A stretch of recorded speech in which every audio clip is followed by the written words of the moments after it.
want to talk about this Cody heel turn, yes? I want to talk about this Cody heel turn stuff. This was big Apparently deal. it's on the way. He seems eager and excited about it. Well, he did this interview here on the Pivot. He talked about being a heel and fans wanting him to be a heel. And we're going to talk about, do we want to see Cody Rhodes as a heel? He said this: being a heel in wrestling, it's very hard to be a heel today. What is a heel? Oh, he gets philosophical here. What is a heel? If a heel is trying to actively take something away that you like, oh no, he's doing the meta thing, Larson. You'll hear people in wrestling say there is a wrong type of heat. There is truly no such thing as the wrong type of heat as long as you can manage it, as long as you can take it. Today, people get canceled for everything. Every hour, somebody's getting canceled and uncanceled. A heel's job is to get canceled. A heel's job is to not be cool and not sell merch. In wrestling, the term has gotten more identified with the Rock types that aren't really heels. He's just The Rock. He's in a Disney movie. He's beloved. Watching him is a prime example. You have to really go to lengths to upset people and do something. In this case, he upset them greatly because he was taking away a spot. He was smart enough to know that's a good spot to be in.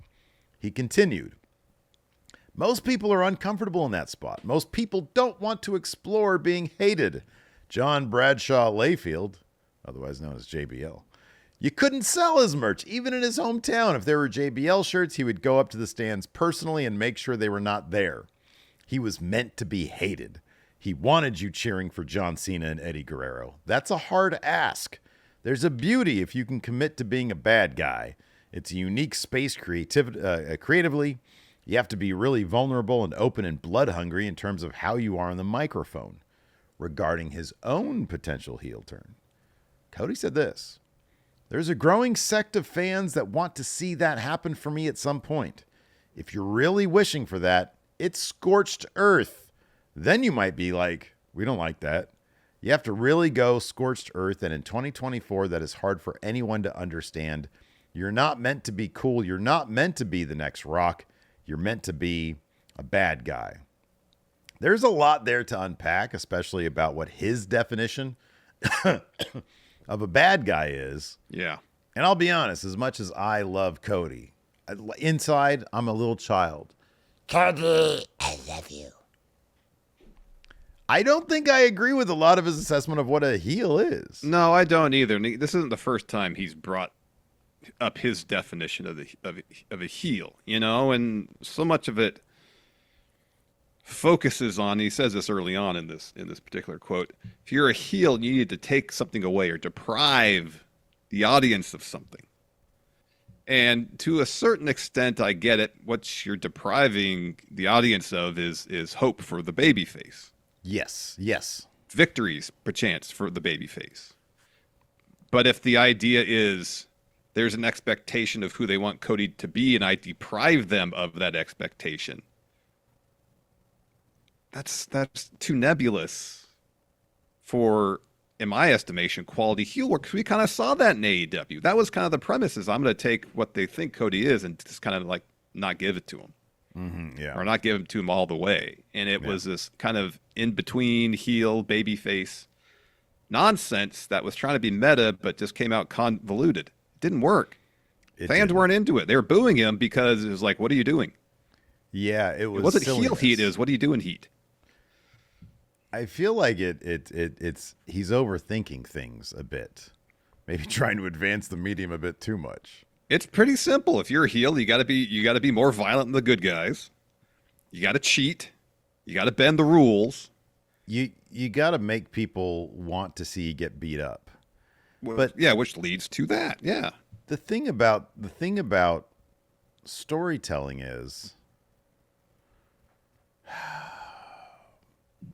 it's not about frustrating your audience. It's about frustrating the hero. Yes. And right now, with WWE telling these stories that they're telling, yes, I thought the final boss character was so entertaining. And yes, I thought he was a hell of a bad guy because it looked cool and you wanted to see The Rock lose to Cody Rhodes, which they didn't even do the match. They did the tag match instead. Mm-hmm. And maybe this year or next year at 41, we'll get that. But he was such a great bad guy. And then you see fan footage when the official cameras, the TV cameras stopped rolling, of Rock kind of half smiling at some fans. And he went on record. He was public about saying, this is a character that I portray. Mm-hmm, mm-hmm.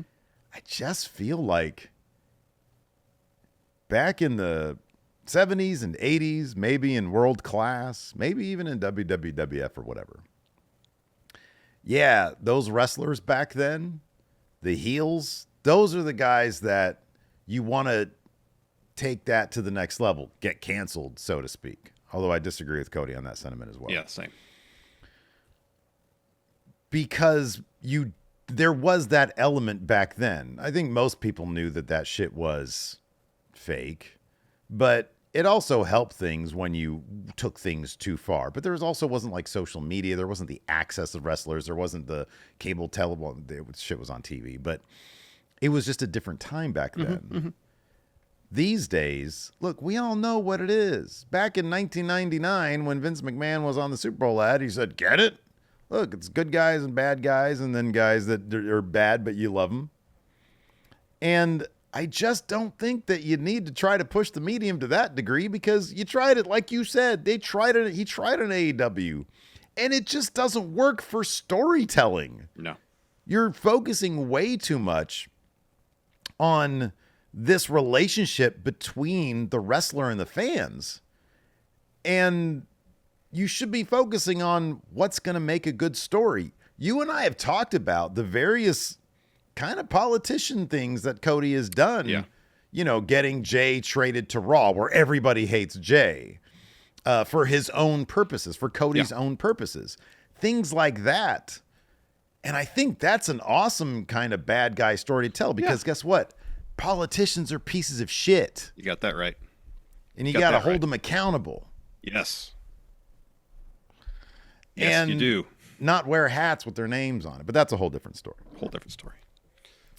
But and so I think that there's a really cool story for Cody to tell, because he's the politician of WWE. Yeah. And inevitably, you know, his real nature will come out, which is a self-serving piece of shit. Yeah. And manipulating. You know, oh, my dad this, my dad that. Oh, they gave me my dad's title, and this kind of shit. But then in the meantime, he's just manipulating everybody. Exactly. You know, splitting up Sami Zayn and Kevin Owens to bring Jey Uso to Raw. Like, come on. There is some really good ground that they can chip away at. They can lay the groundwork for that. But it doesn't have to be like Cody's definition of a heel, which is, you want me to drop somebody with a pedigree, but I'm not going to do it because I don't want to give the crowd what they want, and that's a heel. You're just dragging them into your story, where you should be focusing on the other characters. Exactly. That's my take. No, I don't disagree with you. Now, I mean, I guess if one aspect of it is subverting fan expectation, like if what he talks about in the example you mentioned, am I going to drop the pedigree? No, I'm not, because that's what you want me to do. If that's a small part, that's something a lot of wrestlers do. Mm-hmm, yeah. You know, they build up a moment where the crowd thinks there's something going to happen, and by the time it seems like they're actually going to deliver on it, the crowd's into it. They want to see it, and you pull the rug out from under them, and you deny them that moment. I get it. That's part of it. It ain't all of it, though. Right, yeah. You know, more than anything, you got to tell stories, and you got to project a character that the fans genuinely want to see get beat up. That's the job of the heel. Yeah. Yeah. And that could be being extra violent. That could be cheating. That could be manipulating situations. Mm-hmm. It can be all of the above. It could be so much more. But to reduce it to, my job of a heel is to deny the audience of what they want. Man, that's just such a small part of it that there's so much more that goes into it. Yeah. You know, and maybe his thought process is, well, the audience has smartened up about the inner workings of pro wrestling so much at this juncture that you can't just be nasty bad guy. You got to play into expectations. But again, you know, there's in a lot of respects, there's a tried and true formula in pro wrestling storytelling. And you don't need to go against it just for the sake of. And you can absolutely play with the conventions of being a bad guy. Oh, totally. You can do that. I mean, look at No Country for Old Men, one of my favorite movies. I know you love the movie too. Mm-hmm. Anton Chigurh. The entire time, you're like, who's going to take this guy down? You're like, oh, Llewellyn's going to take this guy down. No, Llewellyn was a moron. He was no hero. He was an idiot. He was driven by greed, and Anton Chigurh is an act of God. He is a force of nature. He is the new, and Llewellyn is the old, and the new always wins. And so in the end, the only thing that takes out Anton Chigurh is another act of God. Yep. He commits his immense sins and then is randomly taken out by a car, and then he still persists. And that's like basically the end of the movie. Yep. It's the end of the main thread anyways. The end of the movie is a dream from Tommy Lee Jones. It's great. Yeah. But you know, that's how you subvert expectations. None of this, you know, but so I don't know. It'll be interesting to see. It's going to be one of those things where, you know, Triple H knows how to tell a story. And if one day they come to, you know, explore this idea, which God, I hope they do, because Cody could make a killer heel. Yeah. He really could. And I think there is something to be said about the subversion of you know, of the idea of a bad guy. Oh, yeah. That could definitely be a part of it, but it can't be the only thing. Yeah, it can't. Yeah, you're right. It can't just be trolling the crowd or going on social media and getting canceled. But I don't know. He seems to have a pretty strong opinion about it. And it did seem to be something that he was interested in telling in AEW. But maybe it's a sort of situation where, with the right guidance under, you know, the WWE Creative Brain Trust, Cody's ideas could be sort of molded into something that is palatable, that can work within the confines of a proper wrestling story. Yeah. I mean, if he takes seemingly Cody's kind of somewhat meta ideas about what a heel is and should be and combine that with some of the more traditional approach. It's interesting that Cody would have that approach towards heel work when in a lot of ways he's such a traditionalist when it comes to wrestling. Yeah, I know. I agree. But, you know, because there's nothing really meta about Cody now as a babyface. Mm-hmm. Yeah. This is all pretty traditional, tried and true babyface stuff they're doing with him at WWE. It is. You know, but but that is all the manipulation he's been doing over the course of the last year or two is groundwork to be laid for a heel turn 5 years down the line. Then I'll be saying something else. But by and large, how he's presented is basic babyface stuff. Mm-hmm. Not reinventing the wheel. No, it's not. But it does. You're absolutely right in that it will be interesting if they are laying groundwork right now and it's so subtle that we can't notice it. But when you put the pieces together 5 years from now, it'll be crystal clear, and we'll be like, oh my God. Because I do think there's I'm surprised that they didn't explore the idea that Kevin and Sammy were broken up to bring Jay over, and obviously the Seth Rollins stuff. You know, Seth Rollins sacrificed his entire body and title, basically his career, so that Cody could finish his story. I know. Like they really should. Hopefully that there's something there. You know. I know. Hopefully there's something. Hopefully that's all revisited, because there was like one brief thing where Kevin Owens was like, "Oh, really? I was traded for Jay."